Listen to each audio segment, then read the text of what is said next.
हम दुनिया के सब जीव अपनी अपनी बुद्धि के अनुसार हजारों युक्तियों और तरीकों से उस परमात्मा को ढूंढने की कोशिश करते हैं। जब से तब से, पूजा से, पाठ से, दान पुण्य करते हैं। घर बार छोड़कर जंगलों पहाड़ों में छिप जाते हैं।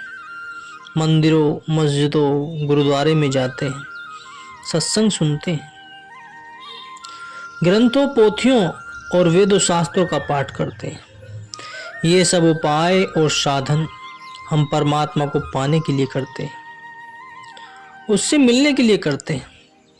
परंतु पलटू साहिब अपना अनुभव बताते हैं कि उस परमात्मा को तो केवल अपनी भक्ति प्यारी है, अपना प्यार पसंद है। अर्थात भक्ति और प्यार के द्वारा ही हम वापस जाकर परमात्मा से मिल सकते हैं। इसी प्रकार तुलसीदास जी के समझाते हैं, दिल का हुजरा साफ कर जाना के आने के लिए, ध्यान गैरों का उठा उसके बिठाने के लिए।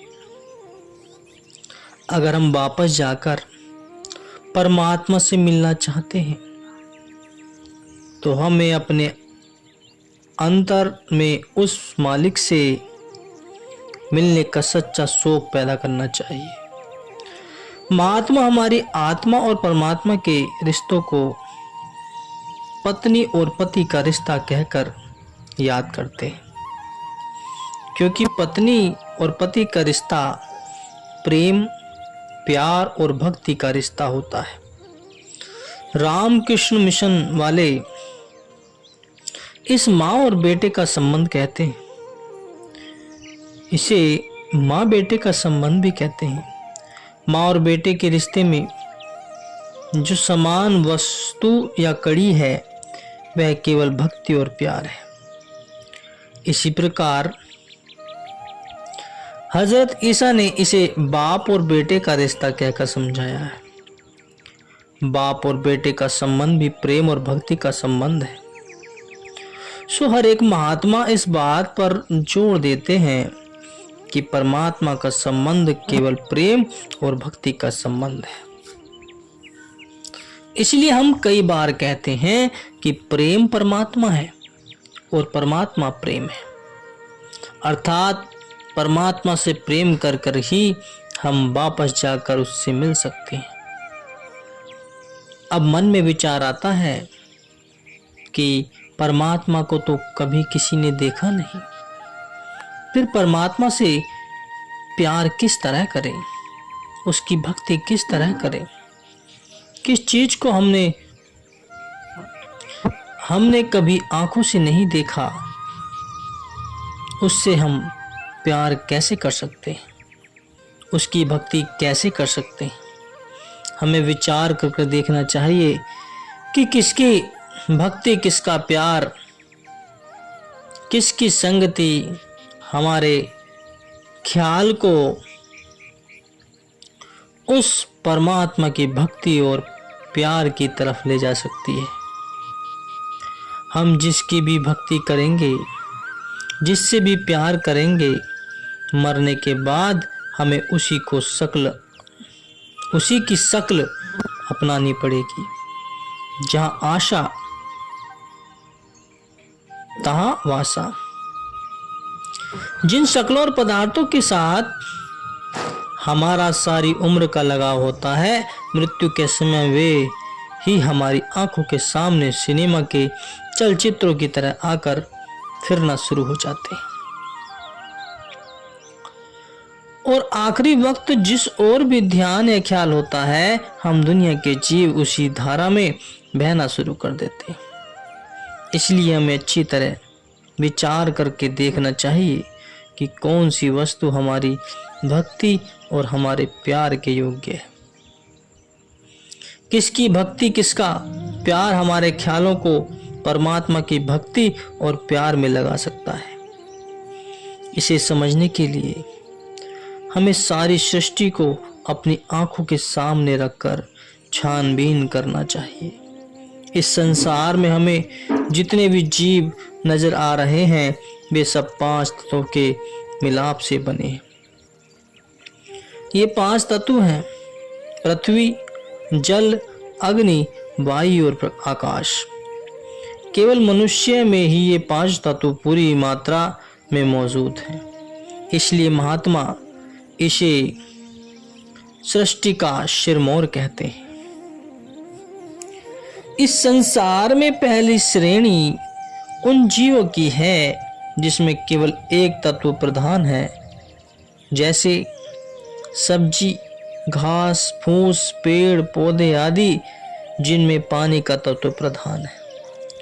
अगर हम 5 तत्व के पुतले होकर इन पेड़ पौधों की भांति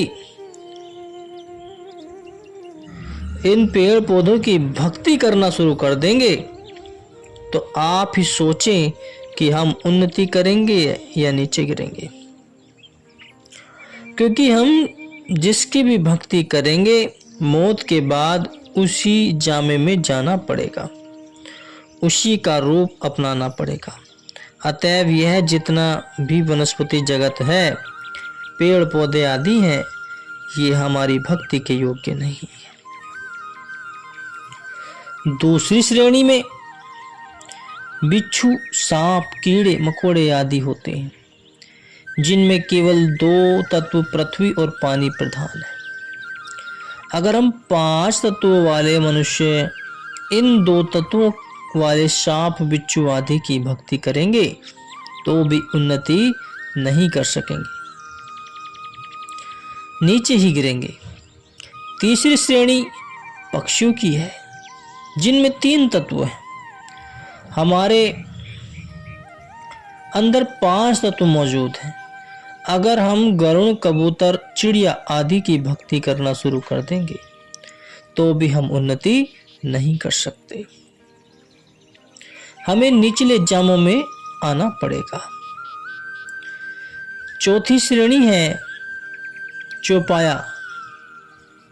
चौपाया जानवरों की, उनमें बुद्धि और विवेक नहीं है, आकाश का तत्व नहीं है, बाकी सब तत्व मौजूद है।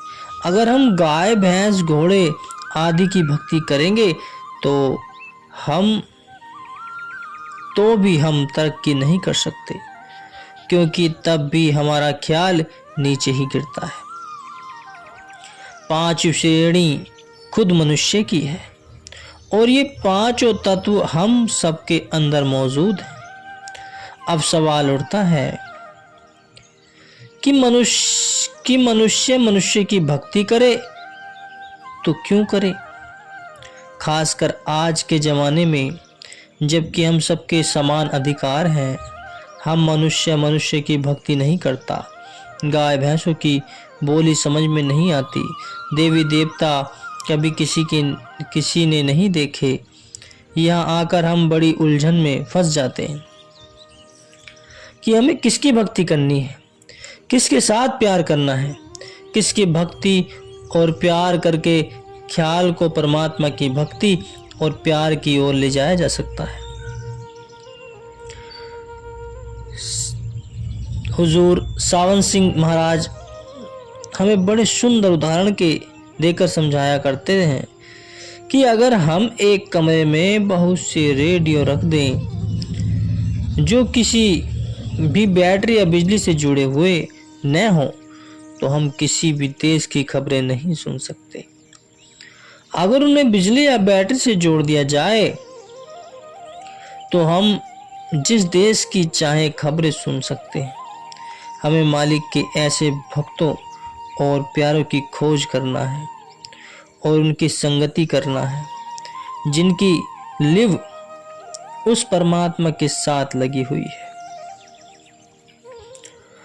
हमें उनकी संगति इसलिए करना है कि उनकी संगति में जाकर हमारा भी ख्याल उस परमात्मा की भक्ति की ओर लग जाए और हमें भी परमात्मा की भक्ति करने के तरीके और साधन का पता लग जाए।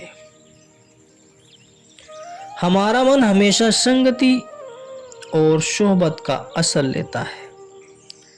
अगर हम बुरे लोगों के पास बैठेंगे, चोरों, ठगों और शराबियों की संगति करेंगे तो धीरे धीरे हमें भी चोरी, ठगी और शराब की आदत पड़ जाएगी। परंतु यदि हम मालिक के भक्तों और प्यारों की संगति करते हैं जो निरंतर मालिक की भक्ति व प्यार में डूबे हुए हैं, तो उन्हें देखकर हमारा ख्याल भी परमात्मा की भक्ति की ओर आता है।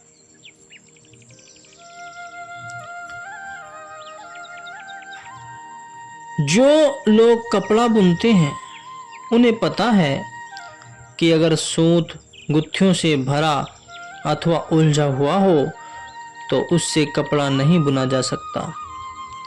गुरु साहिब फरमाते हैं कि इसी तरह जिनका ख्याल सारी दुनिया में फैला हुआ है, विषय विकार, शराब, कबाब आदि में उलझा हुआ है, ऐसे मनमुखों की संगति में जाकर हमारा ख्याल परमात्मा की भक्ति की ओर कैसे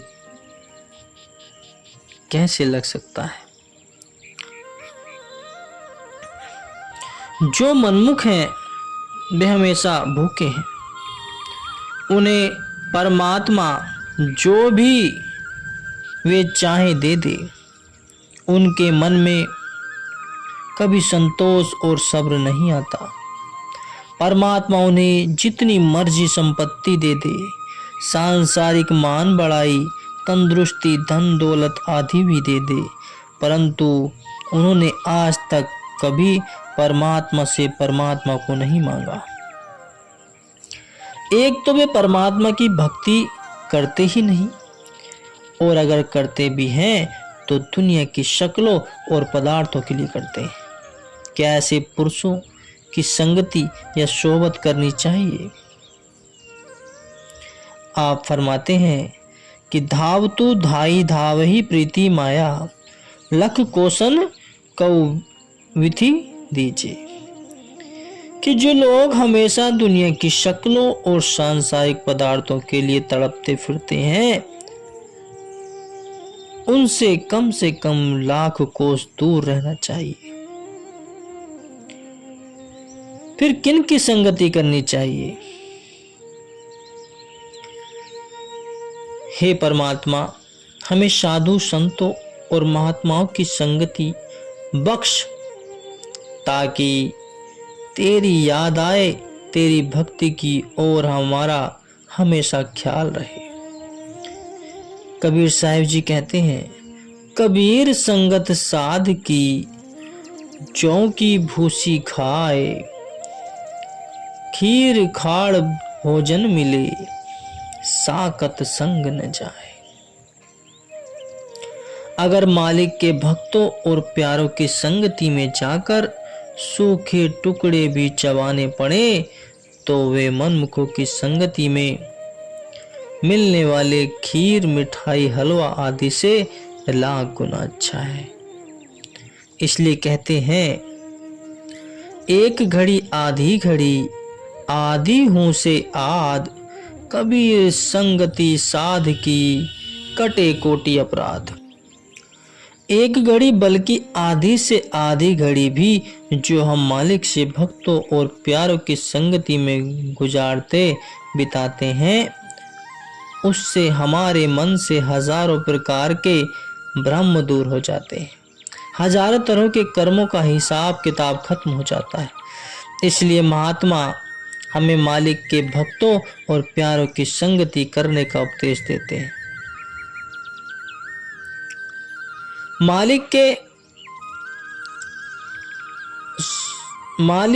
के संतों और भक्तों की एक घड़ी की संगति मन बुद्धि से की गई 100 साल की भक्ति से कहीं अच्छी है।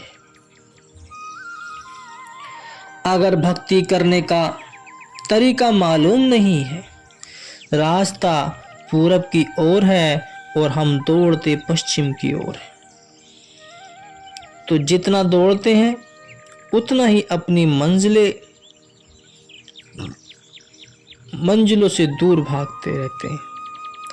महात्मा हमेशा सत्संग के जरिए हमारे ख्याल को बाहर के भ्रमों और संस्कारों से निकालते, हमारे अंदर मालिक से मिलने का शौक और प्यार पैदा करते हैं, हमें मालिक की भक्ति करने का तरीका और साधन बताते हैं और हमसे मालिक की भक्ति करवाकर हमें वापस ले जाकर परमात्मा से मिला देते हैं। परंतु महात्मा सत्संग किसे कहते हैं? वे सत्संग उसे नहीं कहते जिनमें एक कौम दूसरी कौम को गालियां निकालती हो या जहां पिछले गुजरे हुए राजा महाराजाओं की कथा सुनाई जाती है। महात्मा सत्संग सिर्फ उसे कहते हैं जिसमें किसी की निंदा और चुगली नहीं हो, बल्कि केवल हमारे अंदर मालिक से मिलने का शौक और प्यार पैदा किया जाता है। सत्संग वह स्थान है जहाँ केवल नाम या शब्द का गुणगान किया जाता है, जहाँ सिर्फ नाम या शब्द का प्रचार किया जाता है। हमें कैसे महात्मा की संगति और सोहबत करनी चाहिए? स्वामी जी महाराज कहते हैं कि शब्द स्वरूपी और शब्द अभ्यासी महात्मा की खोज करनी चाहिए, जो खुद भी शब्द या नाम की कमाई करते हो और हमारे ख्याल को भी शब्द या नाम के साथ जोड़ते हो। ऐसे सत्पुरुष महात्मा की खोज करनी चाहिए जो आत्मा को परमात्मा से मिलाने के लिए हमें मार्गदर्शन कराती है। उन सच्चे महात्मा की खोज करनी चाहिए।